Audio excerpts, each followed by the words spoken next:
My name is Chino Hardin, and my pronouns are he, him, or my name, Chino. I'm 41. I'm trans. It means transgender, but also transcendent gender for me. And I am the co-executive director for the Center for New Leadership on Human Justice and Healing.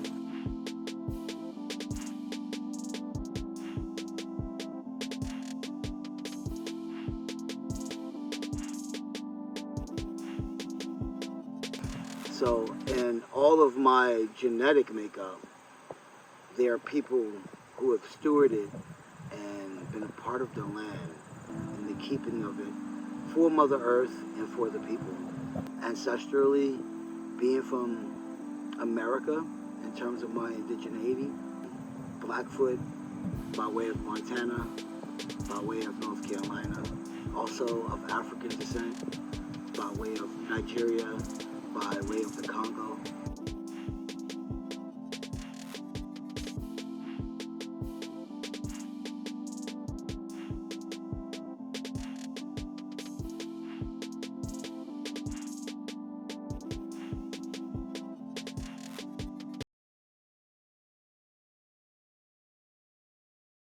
To this land by birthright. I'm connected to this land by spirit, and I truly believe for the betterment of the earth and humanity that we all must reconnect to the land, and we all must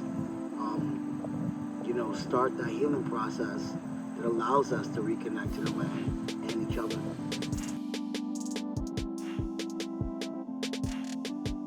The project that I'm leading is called New Legacy. It's a project that reconnects us back to land, but it doesn't stop there. That's the first part. What it really does is lay a fundamental framework and foundation for us to start to develop our self-contained ecosystem through cooperation and healing, right? So building with us, building with each other, and coming in with a mindset that we are what we need, right? To be healthy, to be happy, to be connected. And what New Legacy aims to do is buy land to actually play that out. And we're looking to do that in the Hudson area in New York. It's super important as a person who's also formerly incarcerated that my people get to experience this, but not from the trauma end, right? So unfortunately, a lot of people right now have trauma-related responses to when they see open space, because the first time that they saw open space is when they've been incarcerated, right? Just like folks who were farmers back in the days, who had land, who were black, their children, a lot of their children left that land and went to the city, quote unquote, looking for a better life, you know what I'm saying? Because of the trauma relationship to how it meant to grow up in that era on land in rural places, specifically in the South, but all over America, right? So healing that trauma and creating that space is needed, The toxicity that, we have accumulated because of oppression and colonization and transphobia and homophobia and sexism and racism is real. It's real for everyone, and it's actually real to the land. And the only thing in my belief, and I feel like others share that has the ability and the energy and the want to hold that for us is Mother Earth. So New Legacy hopes to do that and create some of that clearing for folks to begin that process, so we can begin that process. Sure. And in terms of the residency, I'm here, as a co-executive director of the organization. I'm nestled within an organization that I know for sure loves me and cares about me, that has invested in me for 2 solid decades into my own self-determination. And that can be very unique in the nonprofit industrial complex, especially as a person of color, as a black person, as a trans person, as somebody who's formerly incarcerated. They're I wasn't poverty pimped, by no means, The No More Youth Jails campaign, which was a campaign that for $64.6 million within the capital budget of New York City to expand 2 juvenile facilities by 100 beds each. I think we got wind of this $64.6 million in this capital budget because, you know, they be sneaking things in there thinking you're not going to read that stuff. We started to go to like city council meetings, and before I get to what happened, before we launched anything public, what we did for an entire year was train our community members and our young people. I'm in a very unique space and position where I'm able to start making that clearing for other folks and holding a duality of both positions. As a leader within my organization, but very much a steward when it comes to the land, because I too have many things I must learn. And this residency at WILDSEED gives me the applicational experience on hand, not in theory, but in application of learning those things. A lot of those things consist of what it means to like maintain land in a way that is not just pleasing for the human and what you want to see, but it's also healthy for the land. And it also gives me access to other folks who are also doing similar things, whether it be farming, cultivating medicine, raising animals for us to eat, things like that. So this residency has also been super healing, because even though I'm a city boy, born and bred from East Flatbush, Brooklyn, and Bedstuy, the level of pain and trauma, I can't maintain myself in the city any longer. And I'm lucky enough, blessed enough, and also worked enough to be in a position that that is not the case for me to do so. And I'm able to do that for my sons as well. And create other space for us to be here too.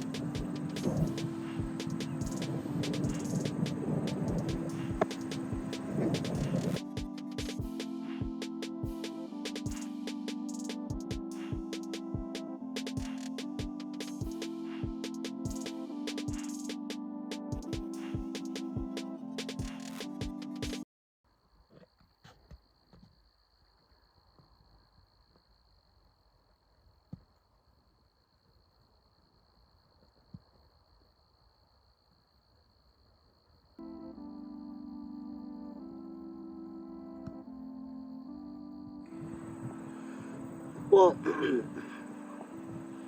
I think the climate we're in is generational. I feel like every generation feels like they're in this very specific climate. I think in the moment of time that we're in, I believe it's not just opportunities, but it's an emergency. I feel like it's become crucial. And I think the pandemic kind of pulled the first layer of skin off of that for a lot of folks. A lot of folks are really seeing that. Our ability to be with each other is dependent on our ability to cooperate with each other, which is dependent on our ability to heal with each other. And if we don't, and that is dependent on the ability to curate the space that is needed to heal. And that's where it is in the land. The land has a space already built into its DNA, which is in our DNA, that can hold the energy that needs to be held for us to start to heal with each other. And doing that creates a different climate. That's not to say that the cities are not important, they're super important. The only way we can even think about maintaining any kind of city environment that's remotely healthy is if we connect with Earth and we connect with nature and we start working in harmony and cohesiveness. We have the technology to do it. Capitalism is a mean motherfucker, and it's very versatile and very adaptable, and will profit at any cost and co-ops everything it touches all the time. There's no good part about capitalism. There's no slice you can take out that would ever work for real for anybody except for a small group of people. And capitalism does that to us every time. But the technology definitely is there. The knowledge has definitely been stolen from us that we're reclaiming, but the knowledge is there too. So I think it's important for us to think about, in many ways, how we reclaim space and land is also how we buck up against capitalism as well.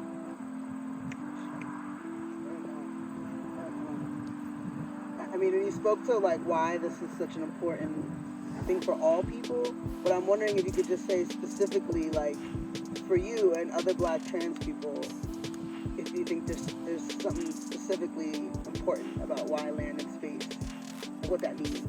Because we always have. It's been stolen from us. The knowledge of us doing it, the knowledge to how to do it. We are the rightful stewards of the land, and it's in our human right to reclaim our natural place among the environment in which we come from. And I think in doing that and being our full selves, we're able to release a lot of the thrust upon like who you need to be, even in your transness, right? You know, capitalism will tell you that too, because they wanna market to you. We can start to heal some of that as well and be our most authentic self. And I think it's our birthright, if I'm really honest about it. Ashe. How does this work contribute to our Black futures, Black trans futures? This work contributes to our future because we get to be a part of continuing and laying the foundation. If we are right and we do it correctly, we do it in a way that leaves a portal for other people to plug into. It's not for us to create more fucking silo boxes. It's for us to create more open spaces. So, you know, our future within our present depends on that. You know what I'm saying? So, you know, I went from not in my lifetime to in my lifetime. And that's a journey within itself that, you know, on some cliche shit, the beginning of that is the first step. And you guys have taken the first step. I know I'm being interviewed, but you guys have taken the first step. And I'm super humbled to like witness that. You know what I'm saying? To be able to like have those memories and stories, because I like to tell stories, as you can tell, because I keep talking. No, we love this. The last thing, and we love all these stories. You have amazing stories that people need to hear. What is one thing you would tell Black trans people all over the world? About? Or just in general? Something you would say to them. Oh, I love you. I love you.